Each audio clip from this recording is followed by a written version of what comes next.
নমস্কাৰ সকলোকে স্বাগতম জনাইছোঁ আজি পুনৰ অন্য এটা ভিডিঅ' লৈ আহিছোঁ মই যতীন মিলি অফিচিয়েল ইউটিউব চেনেল। আজি আমাৰ ইউটিউব চেনেলৰ মজিয়াত আছে আপোনালোকৰ মৰমৰ সকলোৰে পৰিচিত এগৰাকী বিশেষ ব্যক্তি আৰু সেই বিশেষ ব্যক্তিগৰাকী প্ৰতিশ্ৰুতি সম্পন্ন এগৰাকী কবি সমালোচক অসীম কুমাৰ হাজৰিকা। মই তোমাক স্বাগতম জনাইছোঁ। নমস্কাৰ।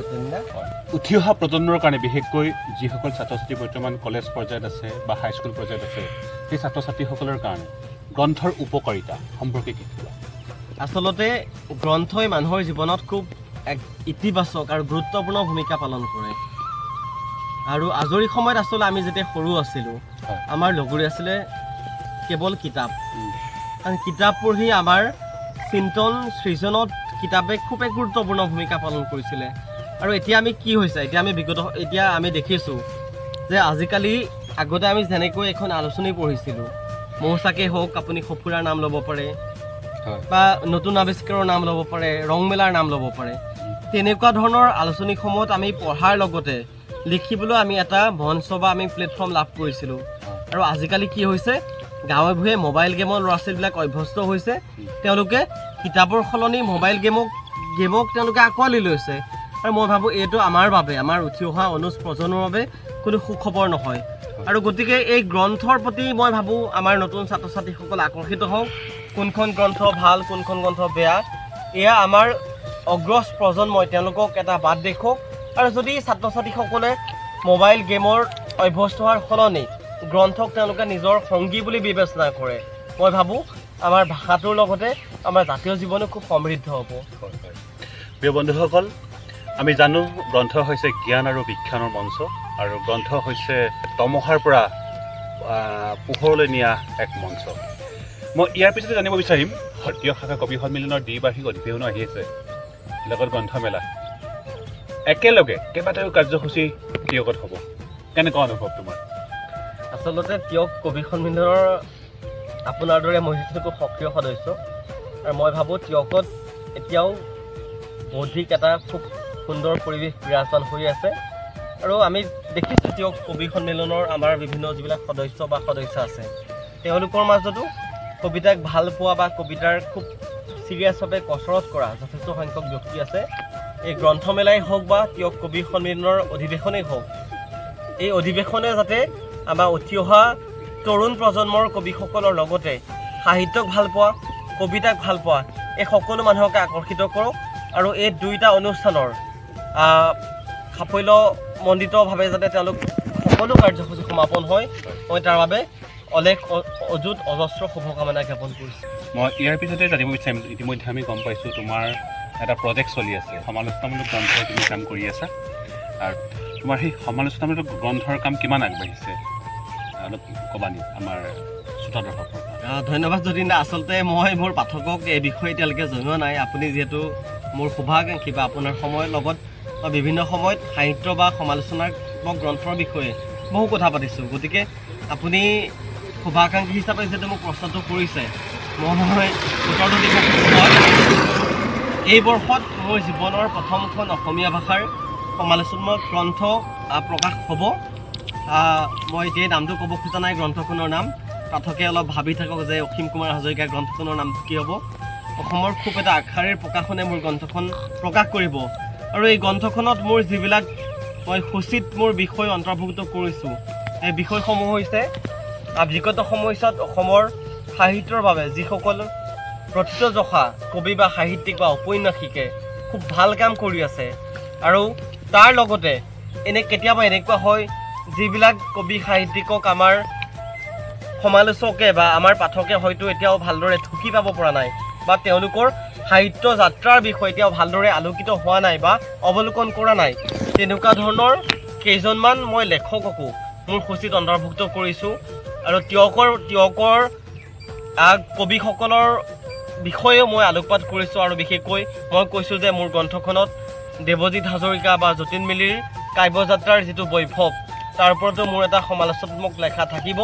ঠিক তেনেকৈ নতুন প্ৰজন্মৰ আজি পাপৰি বৰ্মনৰ পৰা আৰম্ভ কৰি সুপ্ৰকাশ ভূঞা বা উপাসনা শইকীয়ালৈকে যিসকলে গল্পৰ দিশতেই হওক বা সাহিত্যৰ ক্ষেত্ৰত অহোপুৰুষাৰ্থভাৱে কাম কৰি আছে, মই তেওঁলোকৰ ওপৰতো মোৰ সমালোচনাত্মক লেখা প্ৰস্তুত কৰিছোঁ আৰু লেখাখিনি মোৰ দীৰ্ঘদিনীয়া চলি অহা মোৰ অধ্যৱসায় আৰু কষ্টৰ ফচল আৰু মই নদিক ক'ব পাৰোঁ মোৰ গ্ৰন্থখনত সন্নিৱিষ্ট হ'ব লগা প্ৰতিটো বিষয়ে মৌলিক আৰু বিভিন্ন বিষয় মই মোৰ চিন্তাৰে অৱলোকন কৰি মই যিটো পাইছোঁ আৰু মই সেইবাবে প্ৰতিটো বিষয়ে নিৰ্মোহভাৱে মই অৱলোকন কৰিবলৈ চেষ্টা কৰিছোঁ আৰু অসম গ্ৰন্থমেলালৈ মই অপেক্ষা কৰিছোঁ। মই ভাবিম আৰু বিগত সময়ছোৱাত যেনেদৰে পাঠকে মোৰ প্ৰতিটো লেখা বা মোৰ প্ৰতিটো সৃষ্টিক যেনেদৰে আঁকোৱালি লৈছে মই ভাবিম মোৰ জীৱনৰ প্ৰথমখন সমালোচনাৰ গ্ৰন্থকো পাঠকে যাতে এনেদৰে আঁকোৱালি ল'ব।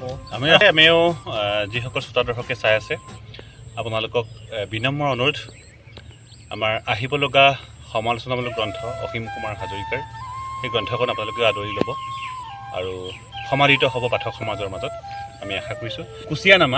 কুচিয়ানামা ইতিমধ্যে সাহিত্য একাডেমি বঁটা পাবলৈ সক্ষম হৈছে আৰু সেই গ্ৰন্থখন তুমি বিশ্লেষণ কৰা এটা সুযোগ পাইছিলা গতিকে গ্ৰন্থখনৰ বিষয়ে অলপ ক'বা নিশ্চয় শ্ৰোতা দৰ্শকসকলক যিসকলে। ধন্যবাদ যতীন দা, খুব এটা সুন্দৰ প্ৰশ্ন আপুনি এই মুহূৰ্তত মোক সুধিছে, তাৰ বাবে পুনশ্চ ধন্যবাদ। আচলতে মই ভাবোঁ এই বৰ্ষত সাহিত্য একাডেমীৰ যুৱ বঁটাৰ বাবে সুপ্ৰকাশ ভূঞাৰ যিখন কুচিয়ানামা শীৰ্ষক গল্প সংকলন নিৰ্বাচিত হ'ল, মই ভাবোঁ আমাৰ জুৰি মেম্বাৰত যিসকল সদস্য আছিল তেওঁলোকে এখন খুব সুন্দৰ গ্ৰন্থক নিৰ্বাচিত কৰিলে আৰু এয়া পাহতে মই সুপ্ৰকাশ ভূঞা ককাইদেউ আন্তৰিক শুভেচ্ছা আৰু শুভকামনা জ্ঞাপন কৰিছোঁ। আৰু কি হয় বৰ্তমান সময়ত আমি দেখিছোঁ সাহিত্য চৰ্চাৰ নামত বহু লেখকে ব্যক্তিগত আক্ৰোশৰ বলি হয়, তুচ্ছ তাচ্ছিল্য কৰে, ইজনে সিজনক তুচ্ছ তাচ্ছিল্য কৰে, ইজনে সিজনৰ সফলতা ঈৰ্ষান্বিত হয়। কিন্তু এই সকলোবিলাক নেতিবাচক খবৰক আওকাণ কৰি আজি আমাৰ সকলোৱে শ্ৰদ্ধাৰ সুপ্ৰকাশ ভূঞাৰ কুচিয়ানামা গ্ৰন্থখন যে সাহিত্য একাডেমী যুৱ বঁটাৰ বাবে নিৰ্বাচিত হ'ল, আচলতে মই ভাবোঁ সাহিত্যক ভাল পোৱা আৰু চিৰিয়াছকৈ সাহিত্য সাধনা কৰা নতুন প্ৰজন্মৰ লেখকসকলৰ বাবে খুব এক ইতিবাচক আৰু সুখবৰ। আৰু আপুনি ঠিকেই কৈছে, সুপ্ৰকাশ ভূঞাৰ কুচিয়ানামাৰ শীৰ্ষক গল্প সংকলনখনত যিবিলাক গল্প আছে এই গল্পসমূহে আমাৰ মাটি আৰু মানুহৰ কথা কৈছে, আমাৰ অন্তৰ্লীন জগতৰ যিবিলাক আমাৰ বিষাদেই হওক, আমাৰ বেদনাই হওক, এই সকলোবিলাক কথা কিমান সুন্দৰকৈ প্ৰকাশ কৰিছে। আৰু এই কুচিয়ানামা শীৰ্ষক গ্ৰন্থখনৰ খুব এটা ভাল লগা দিশ হৈছে যে গল্পখনৰ ভাৱ প্ৰকাশত সুপ্ৰকাশ ভূঞাই যেনেদৰে শব্দ বাক্যৰ প্ৰয়োগ কৰিছে, একদম নিৰ্বাচিত শব্দ বাক্যৰ প্ৰয়োগ কৰিছে, ভাষিক সংযম, একদম এই ভাষিক সংযম দিশটো কিন্তু মই ভাবোঁ নতুন লেখকসকলে খুব লক্ষ্য কৰিবলগীয়া এটা দিশ। আৰু এতিয়াও যিসকল আমাৰ পাঠকে কুচিয়ানামা গ্ৰন্থখন পঢ়া নাই, মই সকলোকে অনুৰোধ কৰাইছোঁ যদি আপোনালোকে ভাল গল্পৰ সোৱাদ ল'ব বিচাৰিছে কুচিয়ানামা গ্ৰন্থখন খুব সোনকালে পঢ়ক। আৰু অন্য এটা ভাল লগা দিশ হৈছে যে সুপ্ৰকাশ ভূঞাই বিগত সময়ছোৱাত হয় সাতসৰী বা প্ৰকাশ আলোচনীৰ যোগেদি তেওঁৰ আমি গল্পসমূহ পঢ়িছোঁ আৰু তাৰ যোগেদি আজি অসমৰ পাঠক জগতৰ বাবে সুপ্ৰকাশ ভূঞা এটা পৰিচিত নাম। কিন্তু তেওঁ কেৱল আমাৰ মানুহৰ মনোজগতৰ প্ৰেম বা এই বিষাদ বেদনাকে তেওঁ অৱলোকন কৰা নাই, তাৰ লগতে আছে এই গ্ৰন্থখনত আমাৰ সামাজিক, ৰাজনৈতিক, অৰ্থনৈতিক, সাংস্কৃতিক এটা প্ৰেক্ষাপট খুব শক্তিশালীভাৱে, খুব সাৱলীলভাৱে ভূঞাই তেওঁৰ গল্পসমূহত এই দিশসমূহ উলিয়াই আনিব পাৰিছে।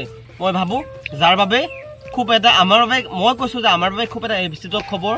আৰু সুপ্ৰকাশ ভূঞাই সাহিত্য একাডেমীৰ যুৱ বঁটা লাভ কৰা কথাটোৱে মোৰ দৰে বা আপোনাৰ দৰে অজস্ৰ অনুৰাগীক খুব সুখবৰ কৰিছে। মই ভাবোঁ অসমৰ সাহিত্য জগতৰ বাবে খুব এক ইতিবাচক দিশ আৰু খুবেই এক ভাল লগা দিশ। কুচিয়ানামা এই শব্দটোৰ জৰিয়তে কি অৰ্থ প্ৰকাশ কৰিব খুজিছে? আচলতে কুচিয়ানামা তেখেতৰ এটা গল্পৰ শিৰোনাম, এটা গল্পৰ শিৰোনামেৰে তেওঁ গ্ৰন্থখনৰ নামাংকিত কৰিছে। আৰু এই শিৰোনামটোৱে আমাৰ মাটি আৰু মানুহৰ যিটো সম্পৰ্ক বা আমাৰ যিটো অসমৰ সামাজিক ৰাজনৈতিক দিশ, এই দিশৰ বহুতো সাধাৰণ মানুহে ভাবিব নোৱাৰা বহুতো কথা তেওঁ গদ্যৰ শৈলীত গাল্পিক দক্ষতাৰে খুব সুন্দৰভাৱে পৰিস্ফুট কৰিবলৈ সক্ষম হৈছে।